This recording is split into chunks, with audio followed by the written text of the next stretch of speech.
श्री दुर्गा सप्तशती पाठ अध्याय 12 और 13।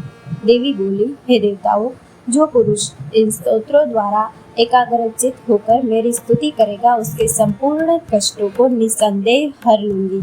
मधुकैटभ के नाश, महिषासुर के वध और शुंभ तथा निशुंभ के वध की जो मनुष्य कथा कहेंगे, मेरे मातम्य को अष्टमी, चतुर्दशी व नवमी के दिन एकाग्रचित से भक्ति पूर्वक सुनेंगे, उनको कभी कोई पाप न रहेगा। पाप से उत्पन्न हुई विपत्ति भी उनको न सताएगी। उनके घर में दरिद्रता न होगी और न उनको प्रियजनों का बिछोह ही होगा। उनको किसी प्रकार का भय न होगा। इसलिए प्रत्येक मनुष्य को भक्ति पूर्वक मेरे इस कल्याणकारक मातम्य को सदा पढ़ना और सुनना चाहिए। मेरा यह मातम्य महामारी से उत्पन्न हुए संपूर्ण उपद्रवों को एवं 3 प्रकार के उत्पातों को शांत कर देता है। जिस घर व मंदिर में या जिस स्थान पर मेरा यह स्तोत्र विधि पूर्वक पढ़ा जाता है, उस स्थान का मैं कभी भी त्याग नहीं करती और वहाँ सदा ही मेरा निवास रहता है। बलिदान, पूजा, होम तथा महोत्सवों में मेरा यह चरित्र उच्चारण करना तथा सुनना चाहिए। ऐसा हवन या पूजन मनुष्य जानकर या बिना जाने करे, मैं उसे तुरंत ग्रहण कर लेती हूँ। और शरद काल में प्रत्येक वर्ष जो महापूजा की जाती है, उनमें मनुष्य भक्ति पूर्वक मेरा यह मातम्य सुनकर सब विपत्तियों से छूट जाता है और धन धान्य तथा पुत्रादि से संपन्न हो जाता है। और मेरे इस मातम्य व कथाओं इत्यादि को सुनकर मनुष्य निर्भय हो जाता है और मातम्य के श्रवण करने वालों के शत्रु नष्ट हो जाते हैं तथा कल्याण की प्राप्ति है और उनका कुल आनंदित हो जाता है। सब कष्ट शांत हो जाते हैं तथा भयंकर स्वप्न दिखाई देना तथा घरेलू दुख इत्यादि सब मिट जाते हैं। बाल गृहों में ग्रसित बालकों के लिए यह मेरा मातम्य परम शांति देने वाला है।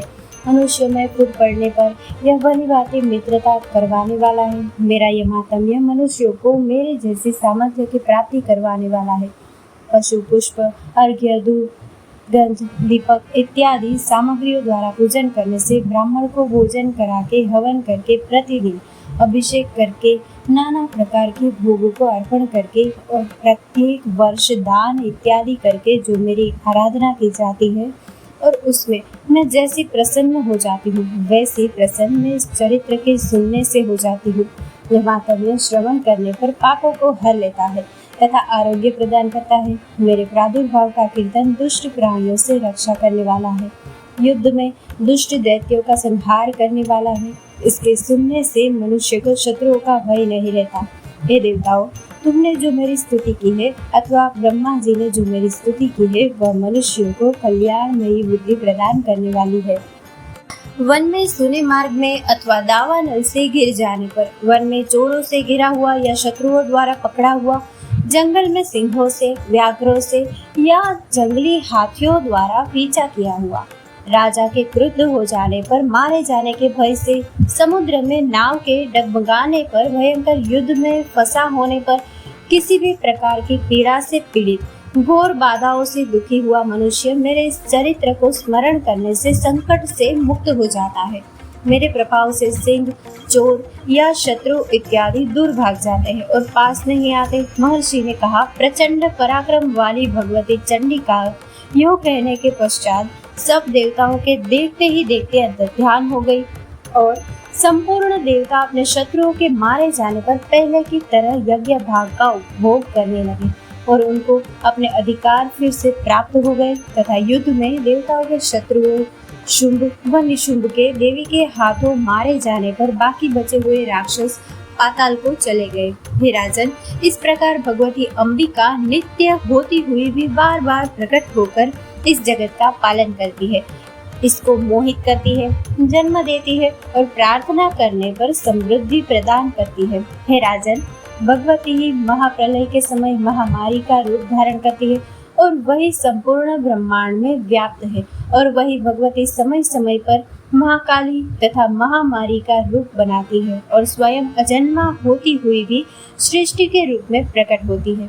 वह सनातनी देवी प्राणियों का पालन करती है और वही मनुष्यों के अभ्युदय के समय घर में लक्ष्मी का रूप बनाकर स्थित हो जाती है।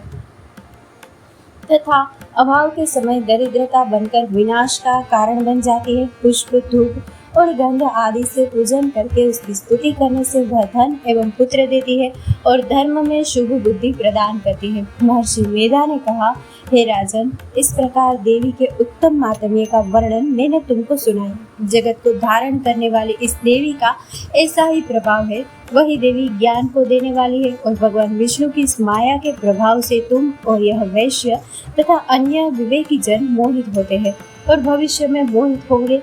हे राजन, तुम इसी परमेश्वरी की शरण में जाओ।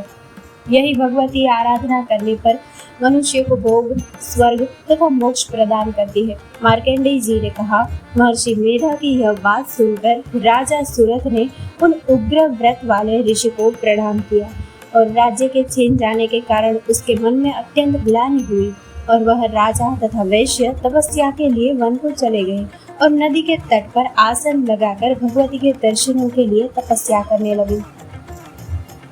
दोनों ने नदी के तट पर देवी की मूर्ति बनाई और पुष्प, धूप, दीप तथा हवन द्वारा उसका पूजन करने लगे। पहले उन्होंने आहार को कम कर दिया, फिर बिल्कुल निराहार रहकर भगवती में मन लगाकर एकाग्रता पूर्वक उसकी आराधना करने लगे। वह दोनों अपने शरीर के रक्त से देवी को बलि देते हुए 3 वर्ष तक लगातार भगवती की आराधना करते रहे। 3 वर्ष के पश्चात जगत का पालन करने वाली चंडिका ने उनको प्रत्यक्ष दर्शन देकर कहा।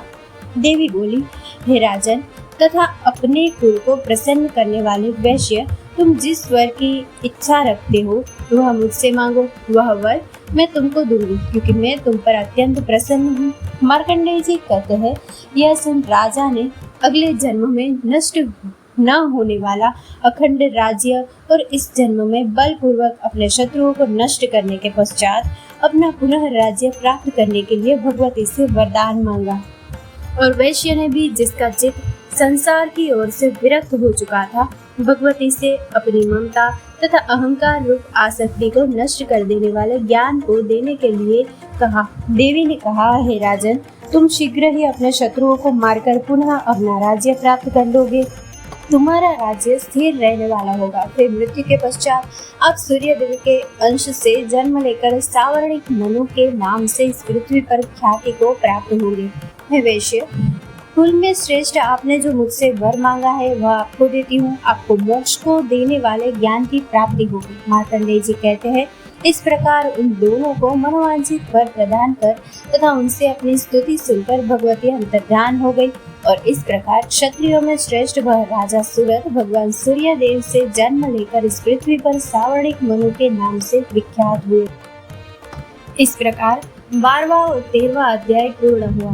दोस्तों, इस कथा को लाइक, शेयर और हमारे चैनल को सब्सक्राइब करना ना भूलें। जय श्री राम।